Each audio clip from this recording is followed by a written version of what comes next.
Hi, everyone, and thanks to Polly and everyone for organizing this great event. So the title of my talk comes from the Diary of Jemiah Condit, which is one of the very few written primary sources about women's experiences that have survived, right? There's just not many written documentation from this time period. And so this is a scan of the diary that's held at the New Jersey Historical Society. The diary was then published, first in the 1930s and then reissued as part of, bicentennial celebrations.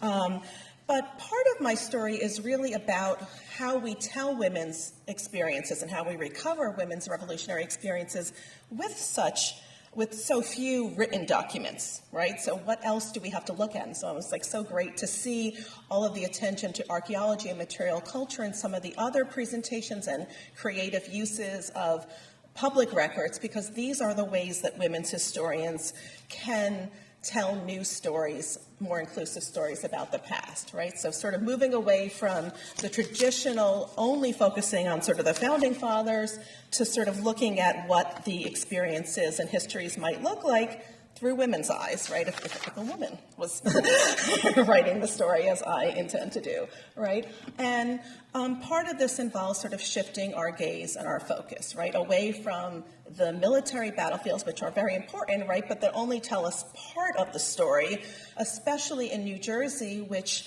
as several of my colleagues have noted, is known as the crossroads of the American Revolution.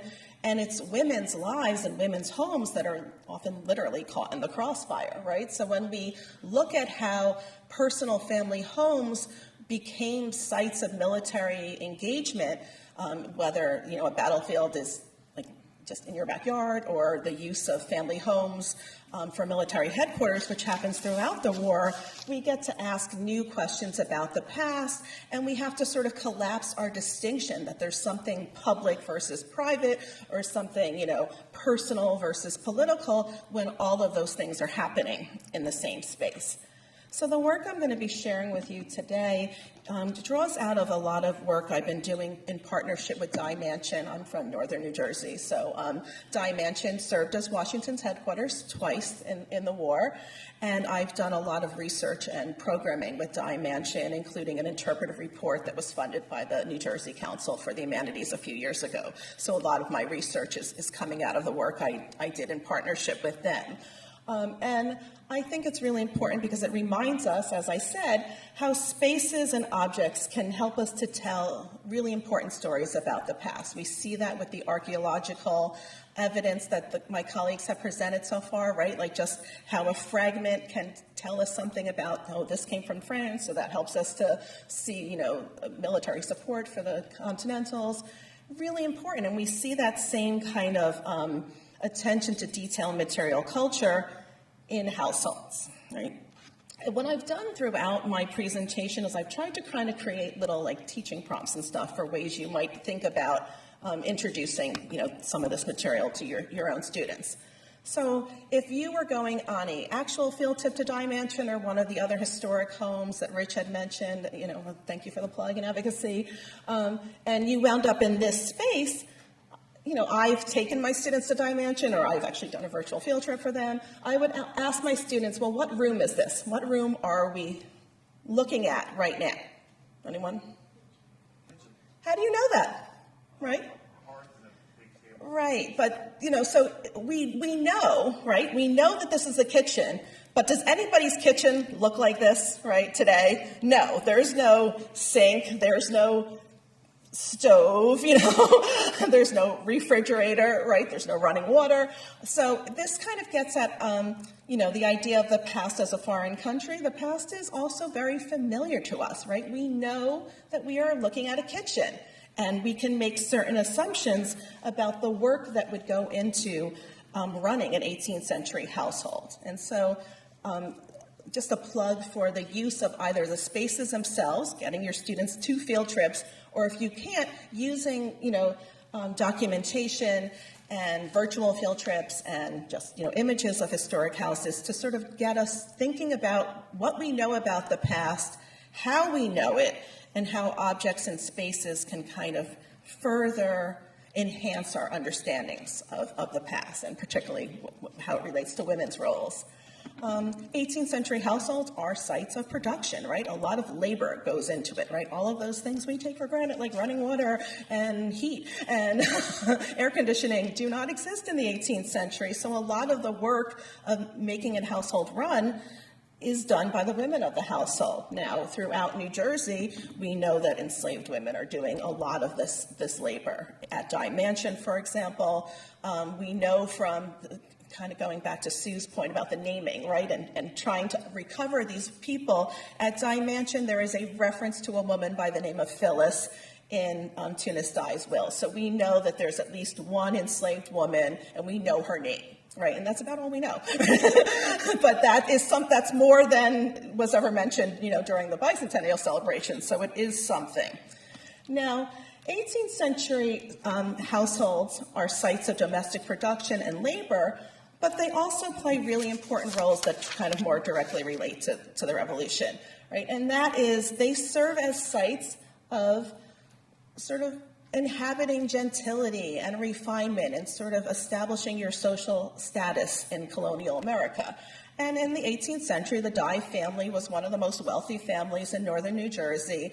Their house was a Georgian architecture, kind of new and unique for this time period, modeled after British architecture.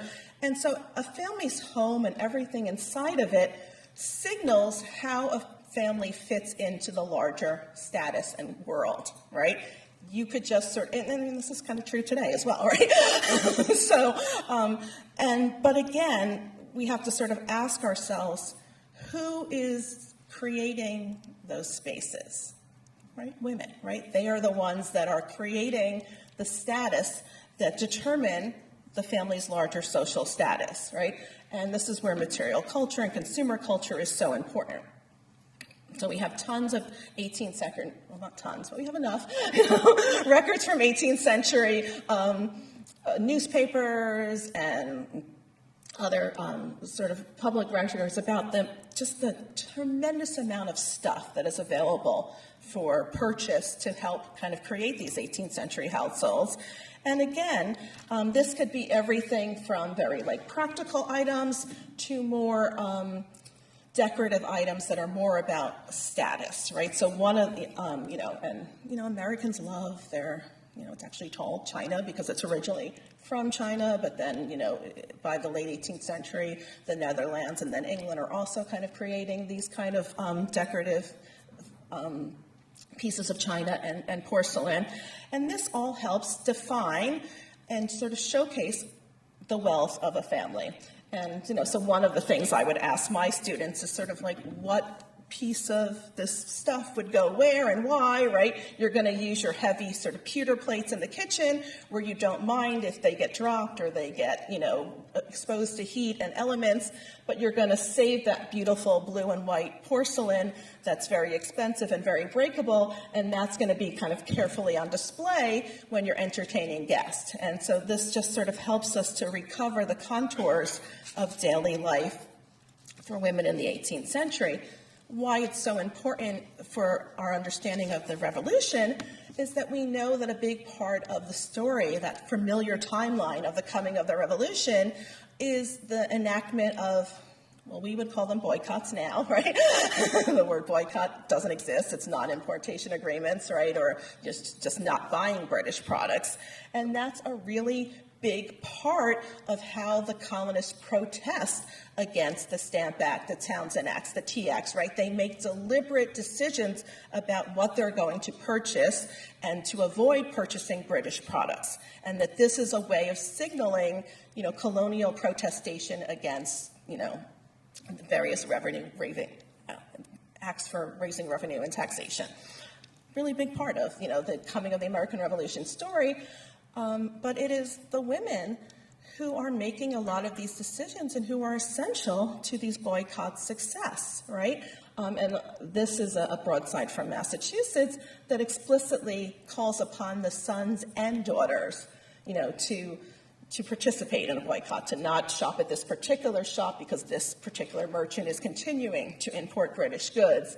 And so women's decisions about their households, which again have really important implications for determining your status and your sense of refinement and gentility, are really essential not just to their personal households and their social status, but they begin to take on very explicitly political and patriotic overtones as well, again, collapsing those boundaries about what we think of as personal versus public or private versus political. And we also see this in terms of the politics of fashion. So it's like suddenly what you wear and where what you wear comes from is suddenly very important.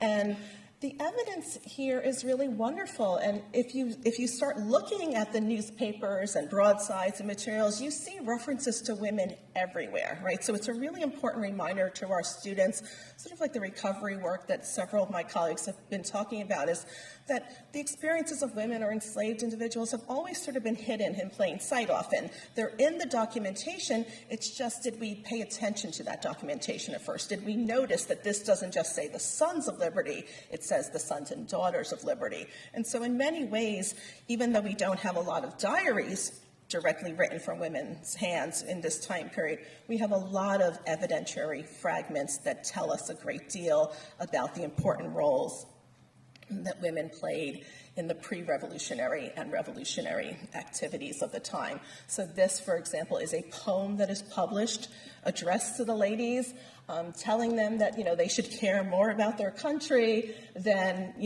what they're wearing, right? And that very much speaks to the idea of the politics of fashion, right? In the 18th century, if you were giving a ball or a dinner party or a tea party in your home, you were a member of an elite family, you most likely would have been dressed in a gown that contained imported fabric from England, right? And that these 18th century British fashions would be a way of signifying your status, your wealth, your class, your gentility, your social standing.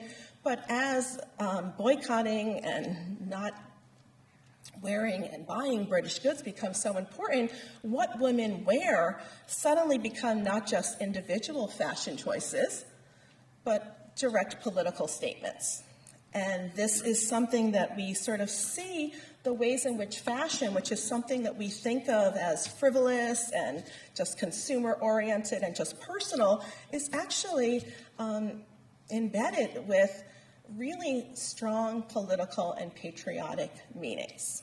And something that we often take for granted, but the history of fashion and the history of sort of the aesthetics of what we wear and how we fashion identity through our clothing and through our appearance takes on new meanings in the revolutionary period, and again signals how women are really key actors in the boycott movements, right? Without women deciding to give up this beautiful fabric and instead to wear homespun, fabric, which is not going to be as pretty, it's not going to be as ornate, it's going to be more coarse, and but that in itself is a way of signaling your political identity and your political allegiance, and can suddenly have real political implications in terms of, you look at you wearing this really expensive gown, you must not support the patriot cause, right? So it helps us to understand how these very deeply personal and seemingly frivolous activities that women are engaged in actually have really deep political implications and meanings. And again, if we go to the primary sources and we go to the newspapers at the time, we find lots of evidence of this being reported at the time, particularly women engaging in what are often called spinning bees or other sort of gatherings of spinning matches in which women come together deliberately. It's a deliberate act of, political protest. Women gathering together, creating, the homespun fabrics so that could be turned into gowns and linens for their patriotic families. It gets reported on in newspapers across the country. It's lauded as, a way of signifying, this one here on the left by the New York Gazette, the very last paragraph. The ladies are decently clad in homespun, the manufacturing of their own, who, like true female patriots, showed by their conduct that they have, despite to dress with the manufacturers of a country that is endeavoring to enslave us. So even by choosing to put away those beautiful fancy gowns that probably are a lot more aesthetically pleasing than the homespun gown, that women are signifying their allegiance, and again, getting lauded for it in public, and get it reported about it in a newspaper, right? Often you don't find women making their ways into 18th century newspapers unless they die, really, So suddenly, women's activities are worthy, they're newsworthy, and they're reported, in an emerging national press. And again, this takes something that is embedded into the fabric of every 18th century household, right? You cannot visit an historic house museum in New Jersey or anywhere in the United States without encountering a spinning wheel, right? I think there's like a law that says you have to have a spinning wheel in your historic house or you don't get funding or something, right? Because every single one has one, because it is so endemic to how the household production, the textile productions that are going on in 18th century households. The difference during the pre-revolutionary and revolutionary years is that this work that is just work that women do on behalf of their families to, create linens and fabrics and diapers for their babies is suddenly a patriotic activity that is reported as such in the newspapers. And one of my favorite artifacts of the time is this teapot that is actually created in England, right? After the Stamp Act was repealed, proudly declaring that the Stamp Act has been repealed and, liberty has been restored to America. So just imagine if you were a woman and you decided to purchase this teapot and then you invited friends or family over for a tea party or a gathering and you served tea to your guest with this artifact. You're sending a really strong message about your allegiances without saying a word. And, I think this makes for a great teaching tool, because you might ask your students, do they have something, a favorite mug or, something that is signaling something that they're a fan of, right? It might be like, their sports team or their school or whatever, and how these kind of consumer purchases are signifying certain aspects of our identity. That's something that our students do today, even like a particular brand logo identity, like you have to have that particular brand or that particular status symbol thing. Just think about what it would mean for women to, within their homes, to be making these really outspoken statements. And of course, tea is such an important part of the pre-revolutionary story, with boycotts over tea that happened after the passage of the Tea Act in 1773, the Boston Tea Party, there's a tea party in New Jersey, the Greenwich Tea Party, right? So tea is such a big part of the American story, and one of the favorite ways in which this gets talked about, again, has women, again, referred to as daughters of liberty, that rather our freedom will part with our tea, right? So there is just, again, if you start looking and paying attention, we just uncover so many fabulous stories and artifacts that help us to sort of see the ways in which women's roles in the pre-revolutionary years are so widely reported upon.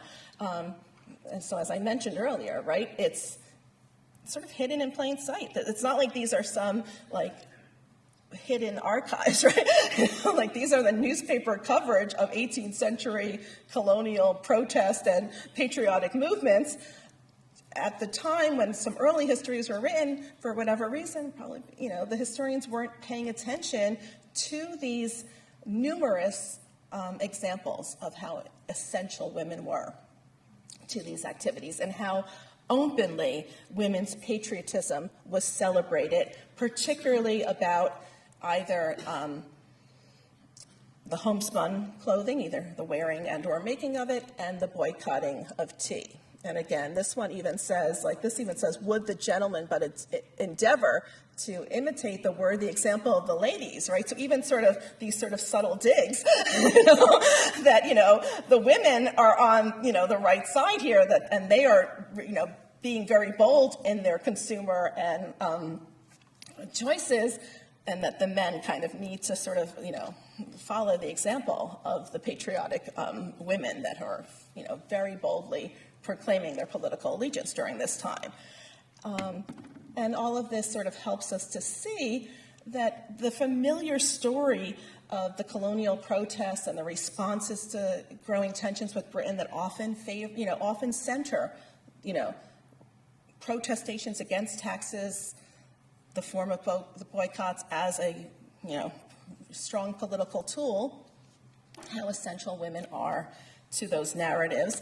And one of the favorite sort of tales, I think it's like lore, bit legend, but I like it, so I'll allow it, is the story of New Jersey young woman, Susan Boudinot, who is the daughter of Eliza Boudinot.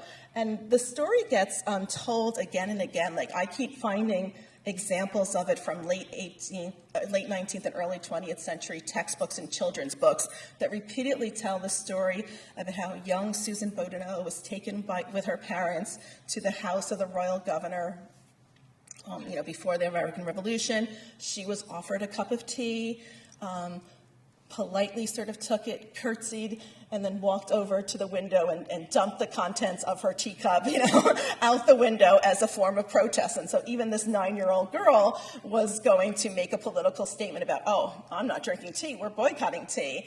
And again, I don't know, it gets repeated in all of these textbooks and sort of children's stories, so there must be some truth to it. But why it is continually told and remains such a compelling story is worth noting. I'm running out of time, so in the ebook, I'll go much more into the story of how women's lives are directly affected during the war itself, right? When they are, literally at the crossroads, right? New Jersey is the crossroads of America, of the American Revolution, right?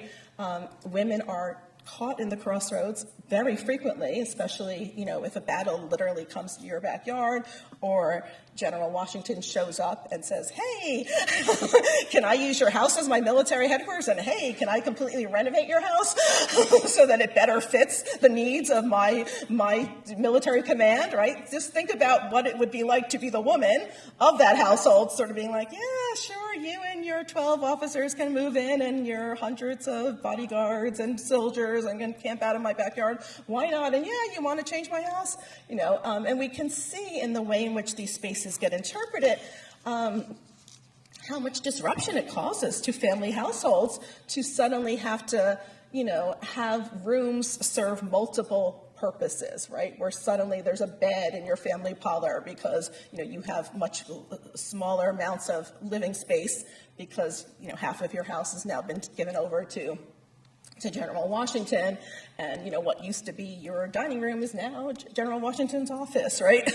And we have little fragments of evidence from Dimension that kind of help us to kind of fully appreciate what it's like to have a family home become a military headquarters, and what's involved in that, in terms of the personal disruptions to your everyday life, and suddenly, dozens, if not hundreds of people traipsing in and out of your house every day, right? But also how it does create moments of sociability. It does create moments of sort of friendly interaction. There's a lot of marriages that happen after the war between young women from New Jersey and the officers that they met at these various headquarters, right? So there is a lively sociability that's happening as well. There are women, I get the sense from the research I've done that Theodosia Ford of the Ford Mansion in Morristown was not very happy with George Washington. The Dye family seem like they are much more receptive and open, and to having their house used as a military. It's also for a lot shorter time. It's only for a couple of months, so that might have something to do with it as well. But the Dye family are also among the women who sort of engage in the public fundraising on behalf of the Continental Army, the Ladies of Trenton, who model their activities after work that's being done by women in nearby Philadelphia. I wish I probably do have a clicker, but I'm not going to try to make it work. But if you scroll down somewhere in there, you will see that the Dye family names as sort of the women, becoming involved in this work. There's a lot more I would have to say. I was going to sort of tell the alternate story of the camp followers, which would be the women who, would be on the outside of those mansions looking in, helping to care for both the British and American armies.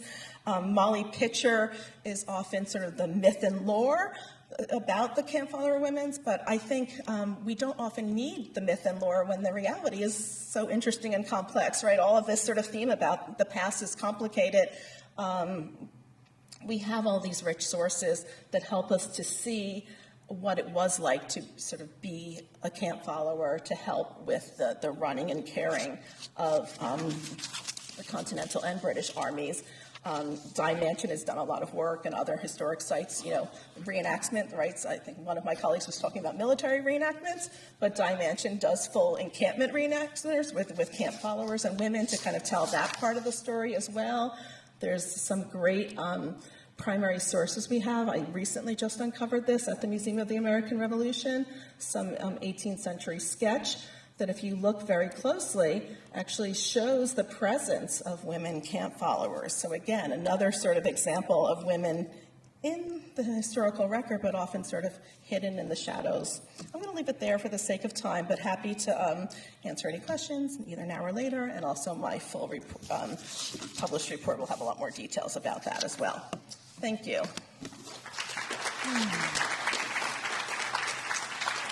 Do we have time for a couple of questions, or do we want to just go to the next presenter for the sake of time? So.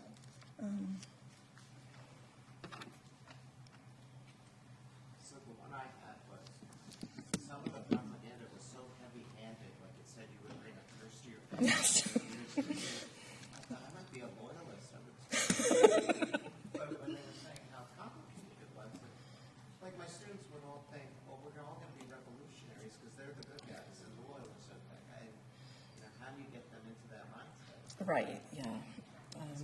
It is. And, one of the things that helps with the Di family is that actually one of their daughters is a loyalist. And so you could sort of help use the family story to sort of talk about those divided loyalties. And, Maxine Laurie's new book on, taking sides in the American Revolution and other historical accounts kind of help us to see that human element, that not everyone was a patriot. The story is much more complicated. And that, again, you're right. It's often celebrated as oh, I'm making this patriotic choice, but there is a lot of coercion and shaming that goes on if you're seen as not on, the right side. So really great point. Thank you for the presentation. I have a question about the spinning matches that you mentioned. That's really interesting. I don't know if you have more details on how it happened. There was any class differences too, because it seems that the socialité women were doing some kind of work. And it made me think about all of these textile workers in the late 19th century too. So if you could elaborate a bit more, how socially, I imagine they were spinning matches, but also partying. So what else you can find about those spinning matches? Yeah, it's really interesting because you're right. Most of doing textile production is not a glamorous job, right? It is, it's hard work, it's hard labor. A lot of these spinning matches are sort of performative, right? They are, young women, often of more, middling and elite families, sort of deliberately coming together to make this sort of very patriotic display. And so it's a much more complicated story, but a lot of it is sort of just signaling, a way of showing support for the revolutionary cause in a way that's really understandable, that the importance of homespun, and there really needs to be. There's been some work on the sort of history of fashion. Kate Holman has done some really great work, a scholar out of American University, but I think there's even more rich potential to kind of get into that history, because you're right, it gets into women's work, it gets into class differences, it gets into sort of the politics of fashion and the performative statements of what we wear and how we don't take that as seriously as we maybe should as a way of signaling politics and political participation. Yes. Okay, so last question then. Thank you for coming down today. This graphics are great. I was really intrigued by the fact how you showed in your illustrations the teapots they were the pro-tea, anti-tax, and everything else, which kind of is interesting from a human perspective because they were asserting their message.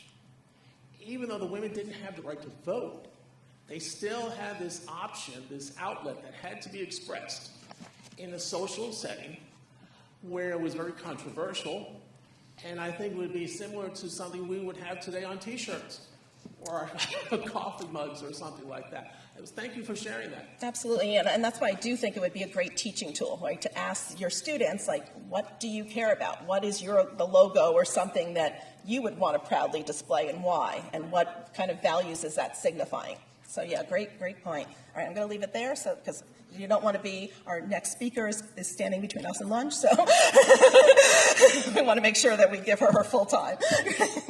Thank you again.